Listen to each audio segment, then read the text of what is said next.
Is it cruel to go and run a marathon? Horses, they don't have to be coerced into going and doing this. They don't choose to, though, do they? The horses don't choose to enter races. They don't choose to, but when they run in races, they show a huge amount of enthusiasm. They wouldn't go and they wouldn't jump if they didn't. I mean, they just wouldn't jump the fences. The trainer of Hill 16 has blamed animal rights activists for the death of his horse in the Grand National. The race was delayed for 15 minutes after protests. Hill 16 was the third horse to die at the meeting. We can speak to Sandy Thomson now, who is Hill 16's trainer. Morning to you, Sandy.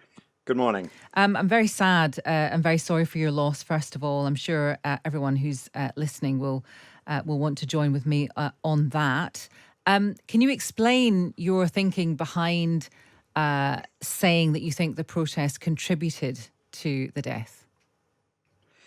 The easy way is to look at the facts. The British Horse Racing Authority, they have been in constant contact with World Horse Welfare and RSPCA to discuss this race. 9 years ago, the whole course was transformed. The fences were changed dramatically, and the results have shown, there appears to be about 5 fallers every year, and that was the same this year. Where the figure really doesn't go well for animal rising is that in the last 9 years, there's been under 2 fallers on average at the first 2 fences. This year there were 8, and it is quite obvious, speaking to jockeys, that and other people involved in the press, and we've had a huge number of emails that say that the whole start, because it was all very rushed because of these protesters, made everybody very on edge, horses, jockeys, whatever. I've been quoted as saying hyper. Hyper's not really the proper word. I think it's a word that the horse people would understand, but they were just more G'd up than usual.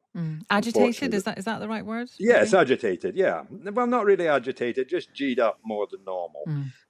Usually in the Grand National, there's a parade, and this just gives anybody that's played sport, waiting to go out is always the worst time. And the parade just gives the jockeys just time to gather themselves. The horses have to be walked, and yes, then they canter off down and see. And it's all very natural. This year, because of these protesters, they came straight out the paddock. Right. They were milling around. Everybody didn't really know what was going on. They just wanted to get the race started. And that contributed hugely to everything that happened at the first 2 fences. Now, Sandy, I appreciate the figures you gave us there for fallers at the first fence, I think it was, you said, and the difference between last year and this year. I mean, this year, 3 horses died. Last year at the Grand National, 2 died. And there were no protesters last year. So you'll understand that some people will say, these horses are not dying because of the protesters. They're dying because they're made to jump over incredibly high fences. Well, the other 2 horses, one horse, I believe, had actually fallen and was loose and fell again, and the other horse, I believe, was running over hurdles. So, there are actually, very few fallers in the Grand National. There has obviously been more of a problem with unseating this year, which is something else that BHA will be looking at. But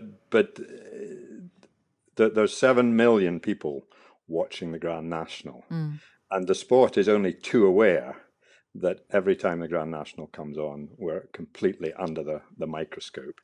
And they will sit down after this year's race, and there may be slight alterations, but the fences have been lowered. Well, I wanted to ask over the years. I wanted to ask you about that, because I don't know much about horse racing, but I wanted to ask you a couple of things, which is how fast are these horses traveling when they go over these jumps, and how high are the fences now? They're traveling at about 30 miles an hour, and the fences are about 4'6" to 5 feet. Gosh. Some of them vary. Yeah. And again, for people who don't, people who care about animal welfare, that seems incredibly cruel. I mean, is that hard for you to understand because you're very much enmeshed in the whole industry? Is it cruel to go and run a marathon? Horses, they don't have to be coerced into going and doing this. They don't choose to, though, do they? The horses don't choose to enter races. They don't choose to, but when they run in races, they show a huge amount of enthusiasm. They wouldn't go and they wouldn't jump if they didn't. I mean, they just wouldn't jump the fences. And there is cases of horses that won't do it, and they're taken out of racing. Mm. What does this mean now for you, Sandy? What do you do next, and how are you feeling about what personally about a horse that you knew well? Yeah, it's very hard. It's very hard on me. It's very hard on the staff, and Ryan, who rode the thing, and that's what we're forgetting. Hill 16, was so sad for all of us, but we're very thankful that Ryan wasn't badly damaged, another jockey wasn't badly damaged or even killed. And these people, through their actions, contributed to a shambolic, or not a shambolic, but a start of the race that was not as anybody would have wanted. But obviously it was very difficult situations, and they put everybody on edge. And they're I don't know what they're doing. As far as I can see, all they are wanting actually is a big publicity stunt, because they're actually not about. They're about wanting us all to be eat just plant-based food. And this for them was just a huge publicity stunt. It wasn't actually about animal welfare at all. Obviously, as I say, the British Horse Racing Authority are only too aware of all the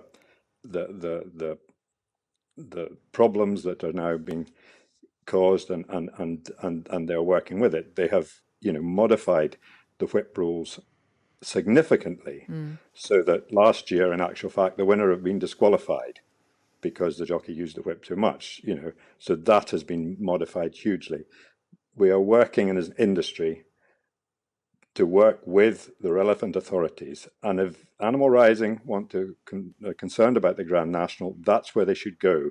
They should go to World Horse Welfare and the RSPCA and discuss their concerns, and then the RSPCA and World can tell them what's going on. Okay. Sandy, thank you for talking to us this morning. Sandy Thomson, who is the trainer of Hill 16, that's the horse, the third horse that died at the Grand National. And if you like that, you can listen to us. We're Stig and Asthma. Have you forgotten? Well done. Every Monday to Thursday on Times Radio Breakfast.